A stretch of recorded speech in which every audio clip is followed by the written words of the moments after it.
함께 계시나 보지 못하는 이유라는 말씀으로 하나님 말씀 선포하겠습니다.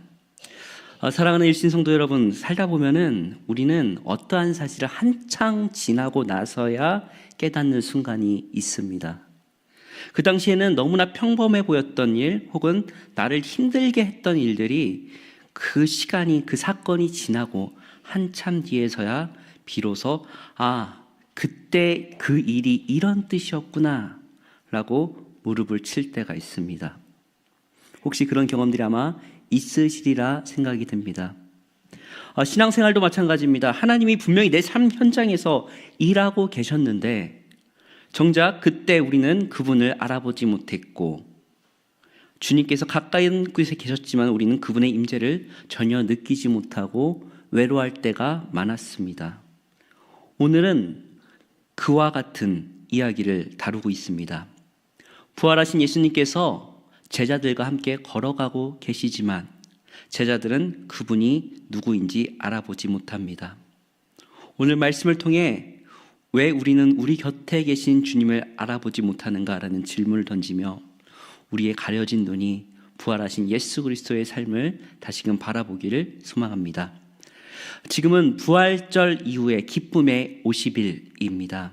오늘 말씀을 통하여서 여러분들과 함께한 부활의 예수님을 함께 나누고자 합니다. 첫째로 오늘 말씀을 보면은 부활하신 예수님은 이미 우리에게 찾아오셨다라고 하고 있습니다. 오늘 본문 15절을 한번 보면은 그들이 갈 때에 동행하신다라고 쓰여져 있습니다. 함께 읽겠습니다. 시작. 그들이 서로 이야기하며 문의할 때에 예수께서 가까이 이르러 그들과 동행하시니. 아멘. 사랑하는 우리 일신 성도 여러분, 부활신앙의 출발점은 바로 이것입니다. 주님은 언제? 이미 우리와 함께 계신다라는 것이죠. 그것이 느끼든 느끼지 못하든 우리가 깨닫든 깨닫지 못하든 주님은 이미 우리 삶 가운데 함께 계신 줄 믿습니다. 문제는 주님이 안 계신 것이 아니라 우리가 주님이 계심을 알아보지 못함에 있습니다. 왜 그렇습니까? 우리의 눈이 가려져 있기 때문에 그렇습니다. 16절 한번 같이 읽을까요? 16절 시작. 그들의 눈이 가리어져서 그인 줄 알아보지 못하거늘. 아멘. 왜 그들이 예수님을 알아보지 못했을까요? 성경은 그들의 눈이 가리어져서라고 말합니다. 물론 부활하신 예수님의 모습은 이전과는 다른 모습으로 있다라고 성경을 말하고 있습니다. 그러나 오늘 말씀에는 그들이 눈이 가려져서 그 예수님의 그 모습을 알아보지 못했다라고 하는데, 그들이 무엇 때문에 그들의 눈이 가려졌을까요? 바로 그들에게 있어서 예수님께 기대했던 상처와 실망 그리고 깨어진 기대 때문에 그들의 눈이 가려져 있었습니다. 두 제자는 오늘 본문에 우리는 이 사람이 이스라엘을 속량할 자라고 바란노라라고 한탄합니다. 그들이 원했던 방식은 정치적인 메시아의 승리와 영광이었지만 하나님의 방식은 전혀 그와는 반대로, 그들의 기대와는 반대로 십자가의 고난과 죽음이었습니다. 그렇기 때문에 그들의 눈은 가려졌고 예수님의 부활하신 모습을 보지 못했다라는 것입니다. 우리도 마찬가지죠. 내 기대와 하나님의 방식이 충돌할 때 우리의 눈은 가려져서, 영적인 눈은 가려져서 예수님의 계심을 알아보지 못할 때가 많다라는 것입니다.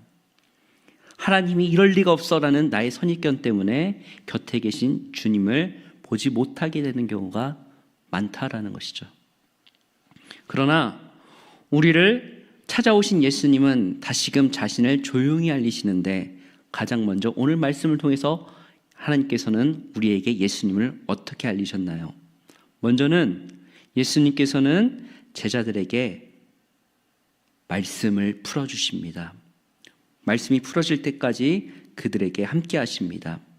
우리 27절 같이 읽을까요? 오늘 본문 27절입니다. 시작. 이에 모세와 모든 선지자의 글로 시작하여 모든 성경에 쓴 바 자기에 관한 것을 자세히 설명하시니라. 아멘.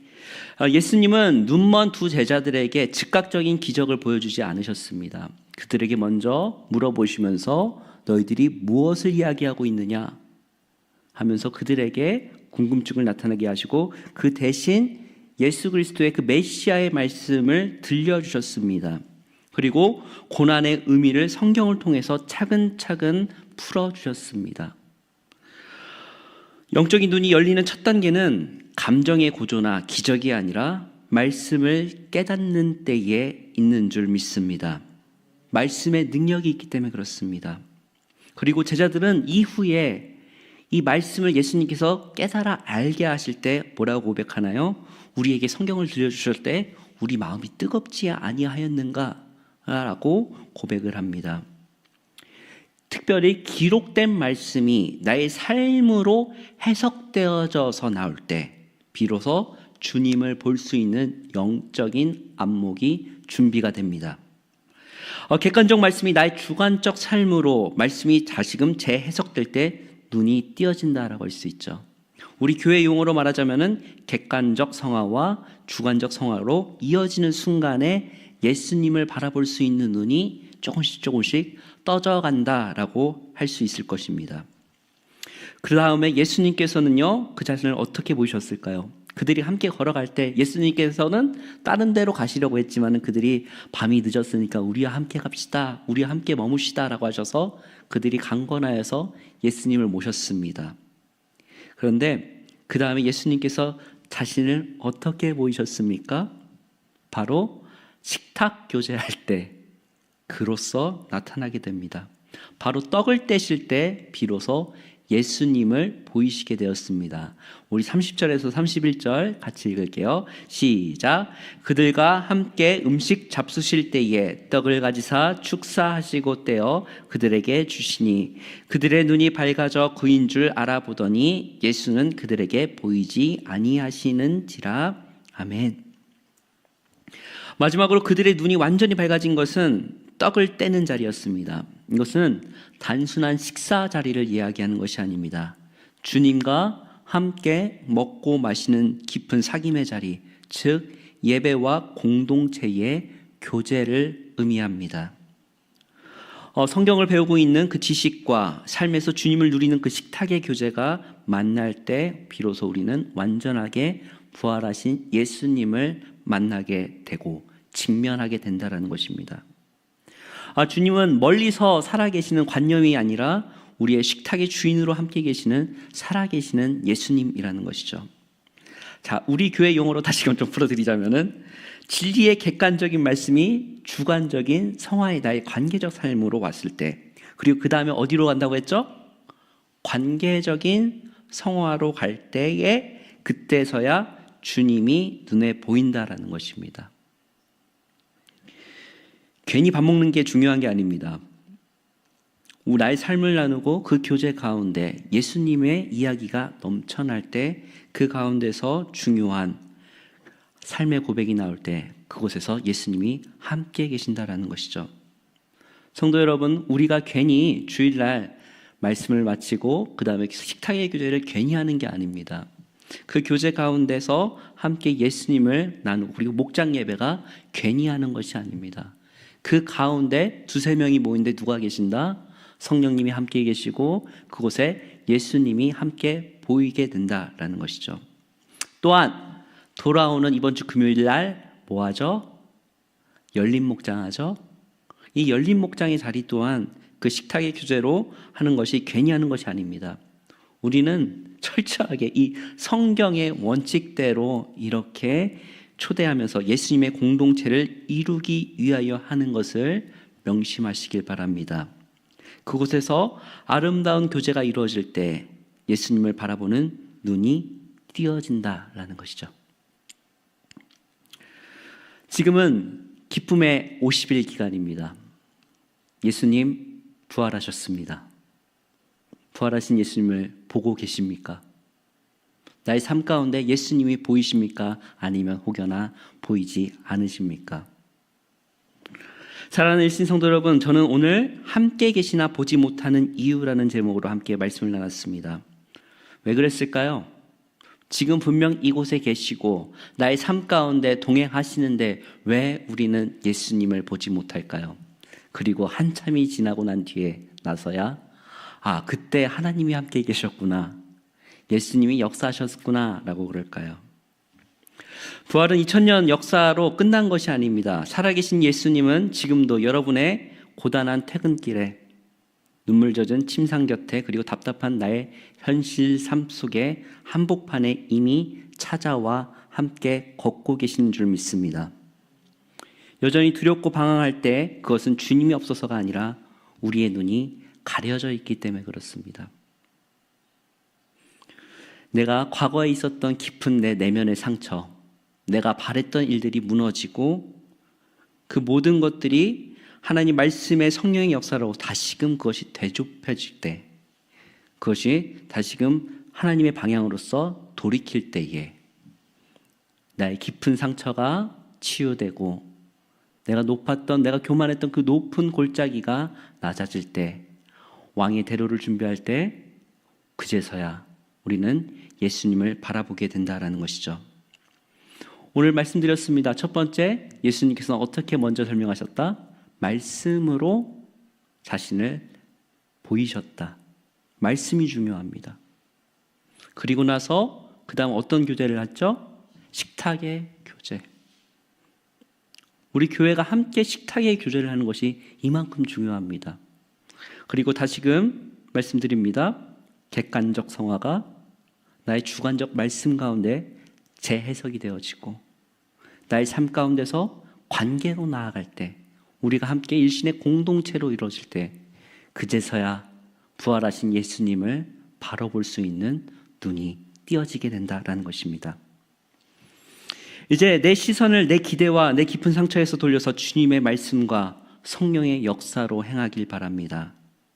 주님의 말씀이 내 삶 가운데 다시금 해석되어질 때 우리는 어떻게 됩니까? 제자들의 말과 같이 우리의 가슴이 뜨거워지기 시작할 것입니다. 성령께서 우리의 눈을 열어주실 때 비로소 우리는 고백하게 됩니다. 주님, 그때 계셨군요. 그리고 지금도 우리와 함께 계시는군요. 주님, 걸어갑니다. 걸어가겠습니다. 라고 함께 주와 함께 가는 길을 가게 되실 줄 믿습니다. 그리고 이미 찾아와 계시는 그 두 제자가 알았나요? 몰랐죠? 그러면서 알기는 되게 잘 알아요. 너 예루살렘에서 있었던 일 몰랐냐? 거기 대제사장들이 우리 예수님을 팔아서 사형이 되고, 그리고 나서 무덤은 또 비워졌는데, 그러면서도 알아보지 못했지만 내가 먼저 찾아갔습니까? 아니면 예수님이 나를 찾아오셨습니까? 예수님께서 나를 찾아오신 전적인 은혜 가운데서 우리가 함께 주님과 함께 동행한다라는 것입니다. 이미 찾아와 계시는 예수님을 바라보는 눈이 열려지길 소망합니다. 그리고 함께 우리가 공동체가 함께 예수님의 이야기로 넘쳐나는 일신교회가 될 때 우리가 진정으로 하나님께서 기뻐하시는 교회가 될 줄 믿습니다. 무엇보다도 우리 일신 공동체 가운데서 진정으로 주님의 몸을 먹고 마시며 함께 나누는 공동체가 되길 소망합니다. 오늘 특별히 아침 기도회 때 요한복음 6장이 나왔습니다.